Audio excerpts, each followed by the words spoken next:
महादशा को हम जानते हैं, तो इस विषय में तो किन किन ग्रहों की कितने वर्ष तक महादशा, ये हमने जाना। तो सबसे पहले जो है आपको नक्षत्रों को जानना परम आवश्यक होता है। अब मान लीजिए यहाँ दूसरा आप इस प्रकार से देखिए, यहाँ चार्ट जो बना हुआ है, सूर्य की महादशा जो होती है 6 साल, चंद्रमा की 10 साल, मंगल 7 साल, ये 3-3 करके हम याद करेंगे तो जल्दी याद हो जाएगा। 3 का एक ग्रुप बना लिए, फिर राहु गुरु शनि का एक ग्रुप बना लिए, फिर बुध केतु और शुक्र का ग्रुप बना लिए। तो 3-3 का जब अलग अलग ग्रुप बनाते हैं तो हमें क्या होता है, ये विषय सरलता हो जाती है और ब्रेन में एक ही बार में फिट बैठता है, तो हम कभी नहीं उसको भूलते हैं। तो सूर्य आचम भऊ, ये सूत्र हमने पढ़ा था। आका तात्पर्य आदित्य, सूर्य 6 साल, चंद्रमा 10 साल, मंगल का 7 साल। फिर राघुषा अर्थात राहु की महादशा में 2 घटाइए तो गुरु की महादशा आएगी, और राहु की महादशा में 1 जोड़ेंगे तो शनि की महादशा याद हो जाएगा। ये सूत्र भी आपने जाना था। अब जो है बुध केतु और शुक्र का सबसे अधिक जो है वर्ष दशा वर्ष है वो शुक्र का 20 साल है, और बुध की जो महादशा है 17 साल, 17 में 10 घटा दीजिए तो 7 साल हो जाएगा, तो केतु का मालूम चल जाएगा। और आपको जो हमने गंडमूल नक्षत्र पढ़ाया था, 6 गंडमूल नक्षत्र होते हैं, अश्विनी रेवती अश्लेषा मघा ज्येष्ठा मूल। तो आश्लेषा ज्येष्ठा और रेवती जो नक्षत्र हैं, इनके स्वामी जो है बुध है, और केतु अश्विनी मघा और मूल, अर्थात 10 नंबर और 19 नंबर। 1 नंबर अश्विनी, 10 नंबर मघा और 19 नंबर मूल। ये 3 नक्षत्रों का जो स्वामी है वो केतु है, और आश्लेषा 9 नंबर का है, ज्येष्ठा 18 नंबर का है, और आपका 27 नंबर का रेवती ये नक्षत्र जो है, इसका अधिपति बुध जानना चाहिए। बस आप 9 नंबर नक्षत्र याद कर लीजिए, बुध 9 में 9 जोड़ दीजिए 18, 9 में फिर 18 में 9 जोड़ दीजिए 27।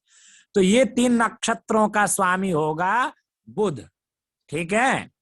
और जो अश्विनी 1 नंबर का नक्षत्र है, उसमें 1 में 9 जोड़ देंगे तो 10 होगा, 10 में फिर 9 जोड़ देंगे तो 19 होगा। तो 1 नंबर अश्विनी, 10 नंबर मघा, और 19 नंबर का जो है मूल नक्षत्र जो है, ये गंड मूल जानना चाहिए। तो आपको पूछा जाएगा गंडमूल नक्षत्रों के स्वामी ग्रह बताइए, तो आपको आश्लेषा ज्येष्ठा रेवती का आप क्या कहेंगे, सीधा 9 नंबर, 18 नंबर और 27 नंबर नक्षत्र का स्वामी है बुध।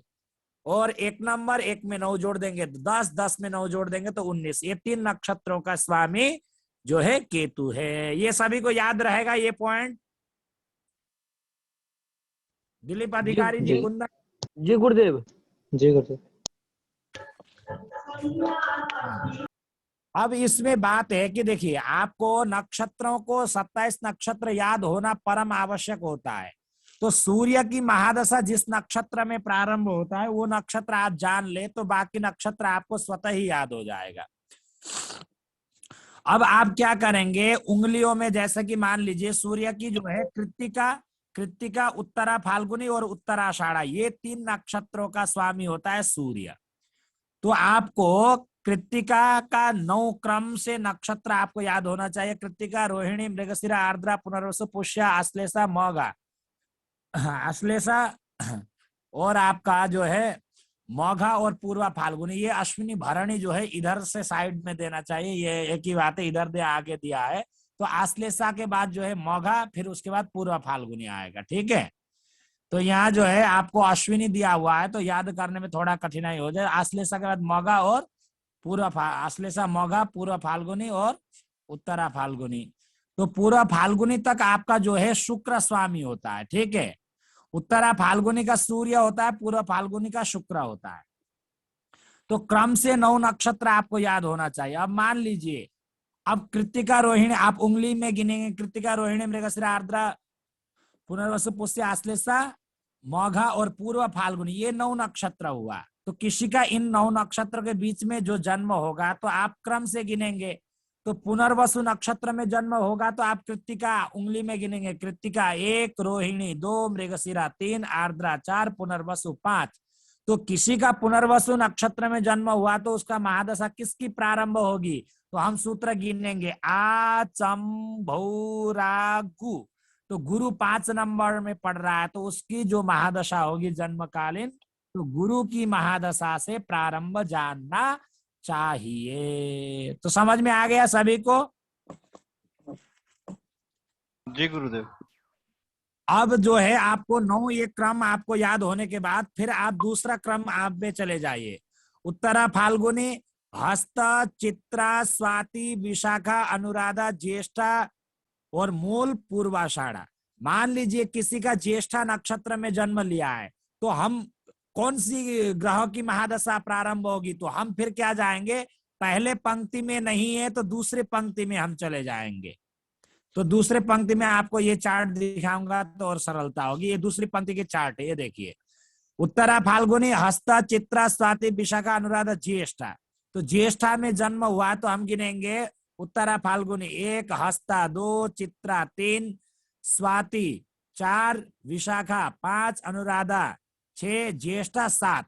तो 7 नंबर का पड़ रहा है तो हम फिर सूत्र गिनेंगे, आ चम भू रा गु श बु।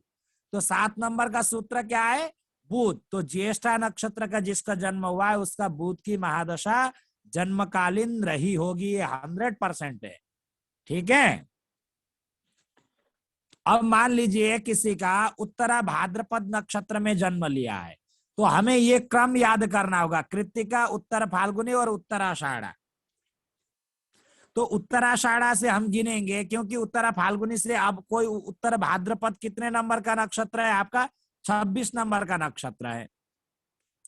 तो हम सीधी सी बात है कि तो पहले पंक्ति 3 से 3 में 9 जोड़ेंगे तो कितना होगा? 11।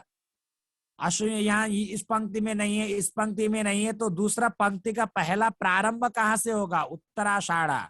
तो उत्तराषाढ़ा 1, श्रवण 2, धनिष्ठा 3, शतभिषा 4, पूर्व भाद्रपदा आपका 5 और उत्तर भाद्रपदा 6। तो 6 नंबर का फिर सूत्र लगाएंगे, आ चम भू रा गु श। अर्थात 6 नंबर का सूत्र में शनि पड़ रहा है, अर्थात उसका जन्मकालीन महादशा शनि की 100% रही होगी। ठीक है, सभी को समझ में आ गया? क्लियर हो गया इतना? गुरु जी। जी। अब इसके बाद हम क्या करेंगे, चरण हिसाब से भेद करेंगे।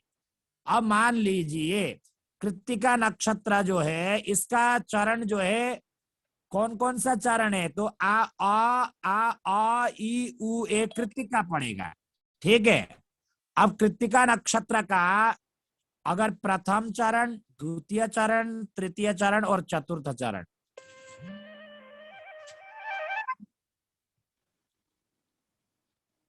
तो ये जो 4 चरण है, ये 4 चरण में किसी का जन्म होता है तो सूर्य की महादशा तो होगी, लेकिन कितनी साल होगी? तो ये जानने के लिए हमें क्या करना होगा, तो कृत्तिका चरण का जो चरण है, आ ई उ ए कृत्तिका।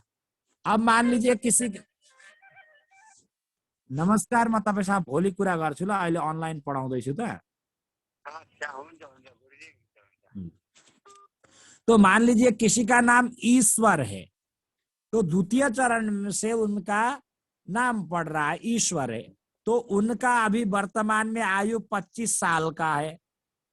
तो उनकी महादशा वर्तमान में किसकी चल रही होगी, इसको जानने के लिए हम क्या करेंगे, जो सूर्य की महादशा है 6 साल, ये 4 भागों में विभक्त करेंगे। तो सभी को हम पहले बांटेंगे, एक एक साल बांटेंगे। तो एक एक साल बांटेंगे, 1 साल 1 साल 1 साल 1 साल, बचा 2 साल। अब 2 साल में 1 साल 6 महीना, 1 साल 6 महीना, 1 साल 6 महीना, 1 साल 6 महीना बांट दिए। तो पहले 6 साल में 1 साल 6 महीना बांट दिए, तो बचा कितने साल? तो 3 साल इधर और इधर 4 साल 6 महीना। 4 साल 6 महीना तक सूर्य की महादशा रही होगी। अब उनकी आयु है 25 साल, तो 4 साल 6 महीने के बाद फिर चंद्रमा की महादशा रहेगी, चलेगी 4 साल 6 महीने में, फिर 10 साल चंद्रमा की महादशा। तो 14 साल 6 महीना तक चंद्रमा की महादशा रही है। उसके बाद फिर मंगल की महादशा 7 साल प्रारंभ हो जाएगी। तो 14 में हम 7 जोड़ेंगे तो कितना होगा, अर्थात 21, और इधर 6। तो अर्थात 21 साल 6 महीना तक उनकी महादशा किसकी रही, मंगल की। अब 21 साल 6 महीने के बाद राहु की महादशा प्रारंभ हो जाएगा 18 साल। तो 21 साल में प्लस करेंगे 18 साल, तो इधर 9 इधर 3, 39 साल 6 महीना तक राहु की महादशा रहेगी, ऐसा जानना चाहिए। मोटी मोटी कैलकुलेशन है। देखिए, ये तो आपको मोबाइल में मिलेगा, लैपटॉप में मिलेगा, लेकिन घटना ये है कि आपको कोई पूछे तो आप तुरंत आप ऐसे बिना हाथ के माध्यम से गिन के भी आप बता सकते हैं। इस आधार के लिए मैं आपको बता रहा हूं। तो सभी को क्लियर है, ये कॉन्सेप्ट सभी को याद होगा। जी हो जाएगा। ये पूछा जाएगा आप सभी को। किसी को कठिनाई महसूस हो रही है क्या?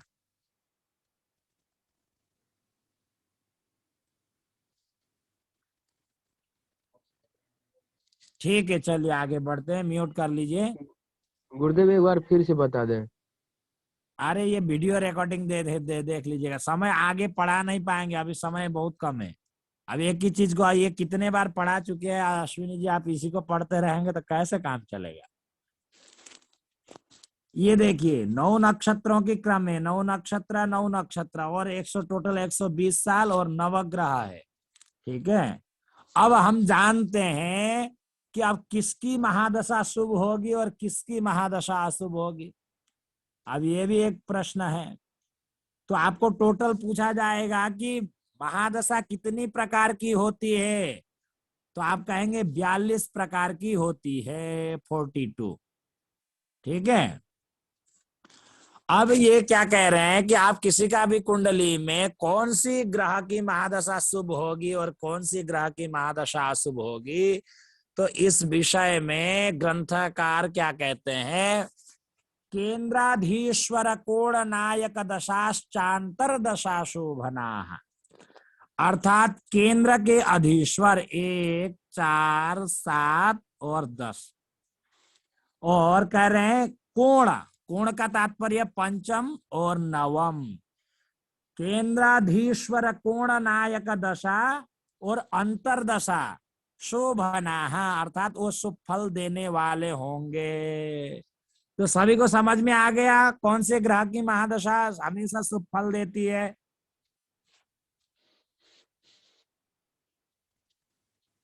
इतना समझ में आया कि नहीं आया? जी आ गए गुरुदेव। हाँ गुरु जी। जी जी गुरु जी, केंद्र और कोण का। हाँ, ये गुरुजी, सूत्र भी याद कर लीजिएगा। गुरुजी, अगर केंद्राधीश्वर एक कोण, नंबर में सूर्य बैठा हो तो उसकी दशा अंतर्दशा आएगी तो सारे अच्छे फल मिलेंगे उसको। अब ये केंद्राधीश्वर है, ये क्या कह रहा है, इसमें जो केंद्र भाव में जो राशि होगी उस राशि की स्वामी की महादशा शुभ होगी बता रहा है, ये ना कि आपका अन्य। समझ गुरुजी, रहे हैं? राशि का स्वामी, ठीक है सर। राशि का स्वामी, ये जो भाव है केंद्र भाव, 1, 4, 7, 10 केंद्र भाव और पंचम भाव और नवम भाव, इन भावों में जो राशि होगी उस राशि की स्वामी की महादशा और अंतरदशा शुभ फल देने वाले होंगे, ऐसा ग्रंथकार कह रहे हैं, ज्योतिष के विद्वान लोग कहते हैं। समझ में आ गया सभी को? आगे गुरुजी जैसे केंद्र में यानी कि कोई राशि बैठी हो तो गुरुजी दोबारा समझाओ एक बार और गुरुजी। सारांश यह है कि केंद्र में जो भी राशि बैठा हो या पंचम में या नवम में, उसकी महादशा अंतरदशा हमेशा शुभ फल प्रदान करती है। इसमें भी बहुत सारे सूत्र लगेंगे, वो सूत्र मैं बाद में बताऊंगा। ठीक गुरु जी, वो ठीक सूत्र ठीक। क्या क्या है, अब इसमें एक सूत्र और लगेगा। अब एक दूसरा सूत्र क्या है, अब ये आपको दिखाई दे रहा है दूसरा में कुंडली में। अब इसमें जो है लग्न में अगर सबसे पहले चर राशि हमने क्या क्या जाना था, एक मेष चलायमान, एक में 3 जोड़ेंगे तो कितना होगा 4, कर्कट राशि ये भी चलायमान, 4 में 3 जोड़ेंगे तो कितना होगा 7, ये भी चलायमान राशि चर राशि है, 7 में फिर 3 जोड़ेंगे तो 10। 1, 4, 7, 10 ये राशि अगर केंद्र में केंद्र अर्थात लग्न में पड़े, दिलीप अधिकारी जी म्यूट कर लीजिए, लग्न में अगर पड़ता है तो एकादश भाव का जो राशि का एकादश भाव का अधिपति होगा वो इस कुंडली में बाधक ग्रह होगा, वो बाधा उत्पन्न करने वाला होगा, ऐसा जानना चाहिए। समझ में आया कि नहीं आया? गुरुदेव बाधक यानी मारक? बाधक अर्थात मतलब लग्न में चर राशि अगर मेष राशि, कर्कट राशि, तुला राशि और मकर राशि पड़ता है तो एकादश भाव का जो स्वामी होगा वो बाधा उत्पन्न करने वाला ग्रह होगा, बाधक ग्रह होगा। ठीक है। अगर लग्न में चर राशि के बाद स्थिर राशि होगा, 2 में 3 जोड़ेंगे तो कितना 5, 5 में 3 जोड़ेंगे 8, 8 में 3 जोड़ेंगे तो कितना होगा 11। ये अगर स्थिर राशि पड़ता है तो नवम भाव का जो अधिपति होगा वो बाधक ग्रह होगा, वो बाधा उत्पन्न करने वाला होगा। ठीक है। और अगर लग्न में द्विस्वभाव राशि कौन कौन सी हमने जाना था, 3 मिथुन, 3 में 3 जोड़ेंगे तो 6 कन्या, 6 में 3 जोड़ेंगे 9 धनु और 9 में 3 जोड़ेंगे तो 12 मीन। ये अगर केंद्र में और केंद्र नहीं लग्न में अगर हो तो आपका सप्तम भाव का अधिपति जो है वो बाधा उत्पन्न करने वाला होगा, ऐसा जानना चाहिए। ठीक है। वो आगे फिर पढ़ाऊंगा मैं, घबराइए मत। समझ में आया कि नहीं आया? जी जी जी। आ गया गुरु जी। ये कोई क्लिष्ट विषय नहीं है, सरल विषय है। देखिए ये मारक जो बोलते हैं वही बाधक है ना? हाँ, ये वो बाधा उत्पन्न प्रबल मारक होता है। उदाहरण मैं देता हूँ, मान लीजिए कन्या लग्न का जो कुंडल 6, 7, 8, 9, 10, 11 इधर 12 होगा या 1, 2, 3, 4, 5। अब देखिए कन्या लग्न में जो है आपका ये जो है कन्या राशि जो है ये द्विस्वभाव राशि है। अब द्विस्वभाव राशि यहाँ सप्तम भाव का जो ग्रह है वो बृहस्पति, बाधक ग्रह होगा एक कुंडली में। अगर सप्तम भाव में शुभ ग्रह अगर मारक होकर के मारक स्थान में बैठता है, अगर देवगुरु बृहस्पति अगर इसी भाव में अगर बैठता है, शुक्र अगर बैठता है शुभ ग्रह सप्तम भाव में, तो क्या करता है अर्थात दृष्टि भी गोचर करता है, तो उनको क्या करेगा अर्थात पत्नी सुख की कमी होगी, पत्नी से अनबन होगा, पत्नी का सुख उनको प्राप्त नहीं होगा, प्रबल मारक हो जाते हैं। अगर लड़की की कुंडली हो गुरुदेव, चाहे लड़की हो चाहे लड़का हो, तो ये उसे पति पराशर का सुख नहीं मिलेगा। मतलब अगर शादी भी किए होंगे तो ढुसुम ढुसुम तो ज्यादा ही होगा। समझ रहे हैं? प्रबल मारक होता है। बाद में फिर विस्तार से कहेंगे वो विषय उधर आगे। अभी जो है ना हम कहाँ पहुंचे थे, महादशा किसकी शुभ होगी और किसकी अशुभ होगी ये समझ में आ गया। केंद्राधीश्वर कोण नायक दशाश्चांतर दशा शोभना। ठीक है। अब आगे सामान्य किसकी रहेगी वो बता रहे हैं। सामान्याश्च धन त्रिलाभ भवना धीशग्रहाणाम दशा, अर्थात वो सामान्य किसकी रहेगी तो वो इस विषय में वो कहते हैं धन अर्थात द्वितीय भाव का सामान्य किस किस की महादशा रहेगी, तो धन भाव अर्थात द्वितीय भाव की। फिर कह रहे त्रि अर्थात त्रि का तात्पर्य 3, लाभ अर्थात एकादश भाव, धीश्वर ग्रहाणाम दशाह अर्थात द्वितीय तृतीय और एकादश भाव का स्वामी की महादशा या अंतरदशा होगी तो सामान्य फल जानना चाहिए। ठीक है, समझ में आया कि नहीं आया?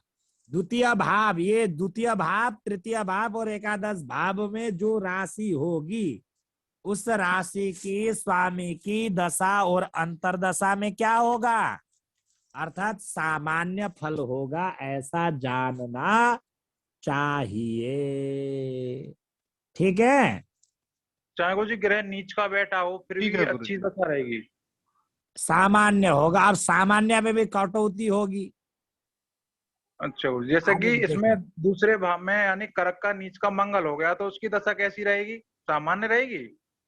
सामान्य रहेगी, लेकिन मतलब आप देखिए सामान्य भी कैसा सामान्य होगा, न्यून सामान्य होगा।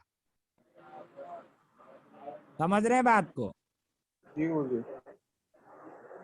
अब ऐसा होता है ना, मान लीजिए परीक्षा में 60% से लेकर के 100% तक फर्स्ट डिवीजन है, तो सामान्य जब कहा जाएगा तो पास हुआ है तो 60 नंबर मिल गया, 61 मिल गया, 62 मिल गया, 63 मिल गया, इतने लमसम मिल गया।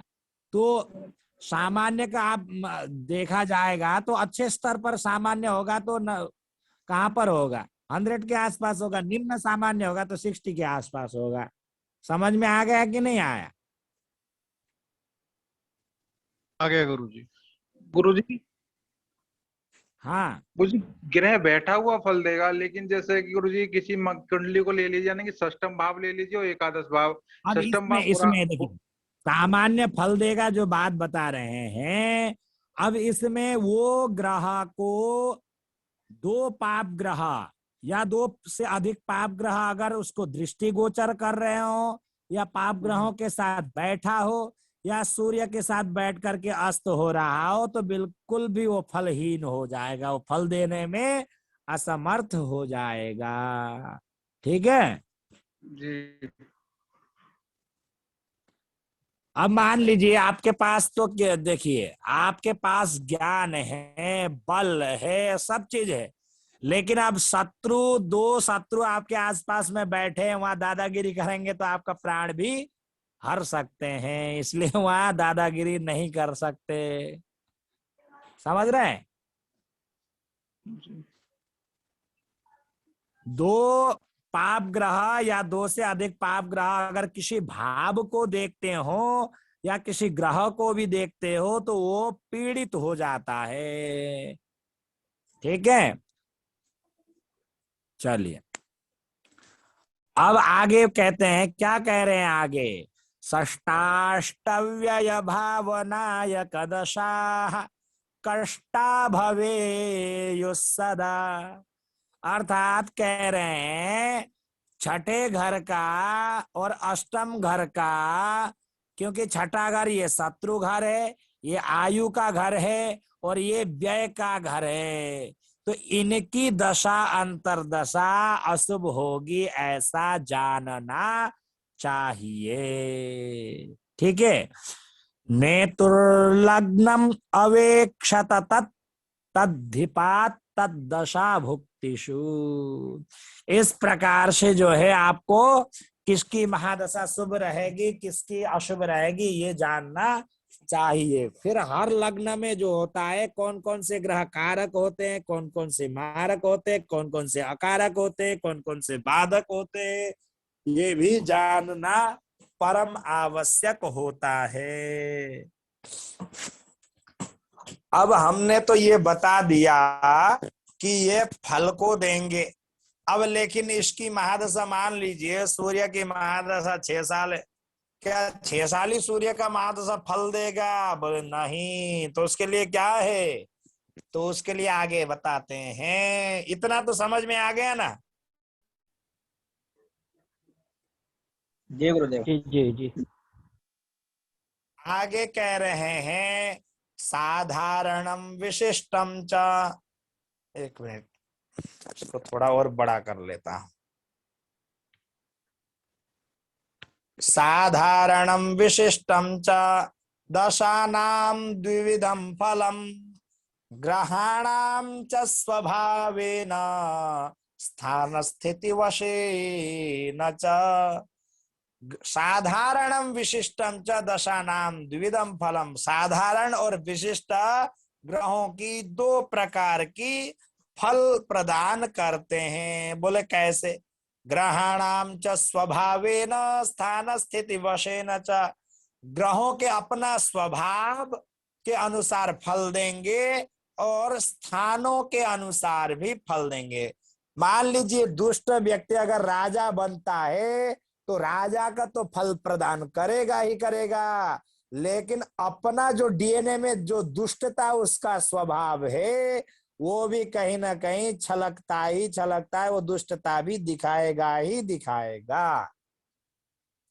मान लीजिए कोई सज्जन व्यक्ति अगर निर्धन भी क्यों ना हो तो अपना स्वभाव कभी वो छोड़ता नहीं है। वो निर्धनता में भी दूसरों का हित करने वाला होगा ही होगा। जितना सामर्थ्य होगा उसके अनुसार भी वो हित करेगा। जिस प्रकार दुष्ट व्यक्ति पयप्पानाम भुजंगानाम केवलम विषवर्धनम, कहते सर्प को कितना भी दूध पिलाते क्यों ना हो अपना दुष्टता तो देगा ही देगा। वो इसलिए कहते दुर्जनम सज्जनम कूतो रूपायो नैव भूतले अपानम न शतता धौतम धौतम न श्रेष्ठम इंद्रियम भवेत। अर्थात कह रहे हैं हमारे जो अपवित्र अंग है जिससे मल और मूत्र का हम विसर्जन क्या करते हैं, त्याग करते, उन अंगों को करोड़ों बार गंगा जल से धुलने पर भी वो पवित्र नहीं होता है। अर्थात वो अपना उसका स्वभाव है। उसी प्रकार जो है मुसलमान लोगों के लिए ये लागू होता है, वो जितने भी क्यों ना हो उनसे कभी भी दोस्ती नहीं करना चाहिए। ये चाणक्य का वचन है। तो ये पापी जो ग्रह है योग कारक होने के साथ साथ में उन्नति तो कराएंगे, लेकिन कुछ ना कुछ विघटन, कुछ न उनके स्वभाव के अनुसार आपको कष्ट भी जरूर प्रदान करेंगे। कहने का सारांश यह है। समझ में आया कि नहीं आया बताइए? जी गुरुदेव। जी गुरुदेव। अब आगे दूसरा सूत्र में कह रहे हैं ग्रह वीर्यानुसारेण फलम ज्ञेयम दशासु च आद्य दृष्टाणगे खेटे दशारंभे फलम वदेत। ग्रह के वीर्य के बलवान के अनुसार फल कहना चाहिए और दृष्टांत के अनुसार। प्रथम दृष्टांत, एक राशि में 3 दृष्टांत होते हैं। एक राशि में 3 दृष्टांत होते हैं। कैसे होते हैं आपको बताता हूं। एक राशि में हमने जाना था 30 अंश होती है हर राशियों में। अब कोई ग्रह 0 अंश से लेकर के 10 अंश के बीच में बैठा हो तो ये प्रथम दृष्टांत हुआ। फिर 10 अंश एक कला से लेकर के 20 अंश तक अगर कोई ग्रह बैठा ये द्वितीय दृष्टांत हुआ। और 20 अंश एक कला से लेकर के 30 अंश के बीच में कोई ग्रह बैठा हो तो ये तृतीय दृष्टांत होगा। समझ में आ गया? एक राशि के 3 भाग को क्या कहते हैं? दृष्टांत कहते हैं। दृष्टांत समझ में आ गया सभी को? जी। अब मान लीजिए, अब उदाहरण मैं दे रहा हूं। अब सूर्य जो ग्रह है मेष राशि में बैठा है आपका 7 अंश पर, तो प्रथम दृष्टांत में होगा। अगर सूर्य 11 अंश पर बैठा है तो द्वितीय दृष्टांत पर होगा। और या कोई भी ग्रह, गुरु ग्रह अगर मेष राशि में बैठा है मान लीजिए 22 अंश पर, तो तृतीय दृष्टांत पे होगा। समझ में आया कि नहीं आया सभी को? जी। अब उदाहरण के तौर पर मैं दिखा देता हूं और कंफर्म हो जाए। अब यहाँ देखिए आपको ग्रह दिखाई दे रहा है। अब सूर्य जो है धनु राशि पर बैठा है, तो 29 अंश 11 कला 16 विकला में है। तो ये कितने नंबर के दृष्टांत में है? 3 नंबर के दृष्टांत में है कि नहीं है? अब चंद्रमा सिंह राशि पर बैठा है 28 अंश पर, यह भी तृतीय दृष्टांत में है। मंगल सिंह राशि पर बैठा है 28 अंश पर, वो ये भी तृतीय दृष्टांत में है। बुध धनु राशि पर 14 अंश पर बैठा है, द्वितीय दृष्टांत में है। बृहस्पति मेष राशि पे 6 अंश पर बैठा है, प्रथम दृष्टांत में है।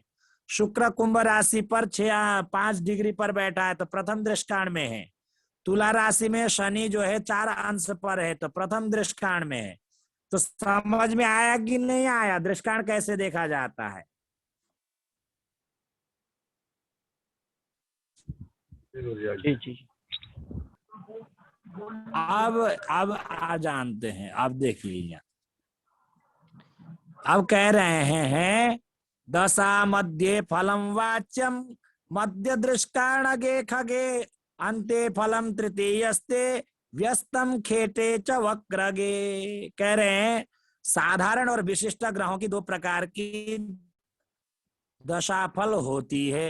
एक ग्रहों की नैसर्गिक स्वभाव गुण स्वरूप के अनुसार एवं तात्कालिक ग्रह जिस भाव में स्थित होगा उसके अनुसार फल कहना चाहिए। पहला श्लोक का अर्थ है। अब दूसरा श्लोक का अर्थ क्या बोल रहा है? ग्रहों का बल के अनुसार फल कहना चाहिए एवं ग्रह पहले दृष्टांत में हो तो दशा प्रारंभ में फल होगा।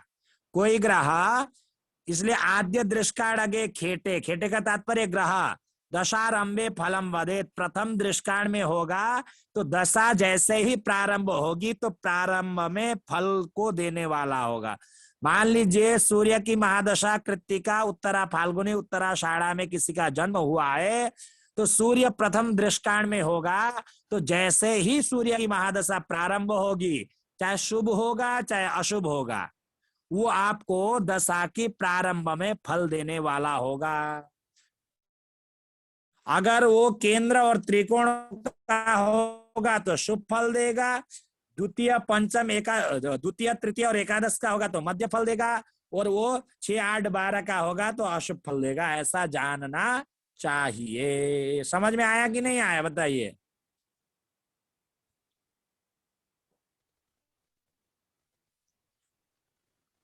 समझ में आ रहा है कि जी नहीं? गुरुदेव। जी जी जी। अब बोल रहे हैं दूसरा सूत्र में दशा मध्य फलम वाच्यम मध्य दृष्टान गे खगे। मान लीजिए कोई ग्रह 10 अंश 1 कला से लेकर के 20 अंश के बीच में बैठा तो मध्य दृष्टान में है। किसी ग्रह की महादशा होगी तो उसकी जो महादशा होगी दशा के बीच में फल को देने वाला होगा। प्रारंभ में भी नहीं देगा, अंतिम में भी नहीं देगा, मध्य दृष्टान में होगा तो बीच में फल को देने वाला होगा। ऐसा जानना चाहिए। फिर कह रहे हैं अंत्य फलम तृतीयस्ते व्यस्तम खेटे च वक्रगे, अर्थात 20 अंश 1 कला से लेकर के 30 अंश के तृतीय दृष्टांत में होगा तो दशा के अंतिम में फल को देने वाला होगा। ऐसा जानना चाहिए। अब इसमें कह रहे हैं खेटे च वक्रगे, अर्थात ग्रह वक्री होगा तो इसमें फल में फिर भेद होगा। बोले कैसा भेद होगा? तो ये कह रहे हैं कि अगर वक्री ग्रह 0 अंश से 10 अंश के बीच में होगा तो अंतिम में फल प्रदान करेगा, और 10 अंश से लेकर के 20 अंश के बीच में बैठेगा तो मध्यम में फल करेगा, और 20 अंश से लेकर के 30 अंश के बीच में बैठा है वक्री ग्रह तृतीय दृष्टांत में तो प्रारंभ में फल को देने वाला होगा। ऐसा जानना चाहिए। तो ठीक है, सभी को समझ में आ गया? ये कटने वाला है, 1 मिनट बाद कट जाएगा। तो किसी को तो कोई कंफ्यूजन नहीं है? नहीं गुरुजी, इसकी पीडीएफ भेज देना।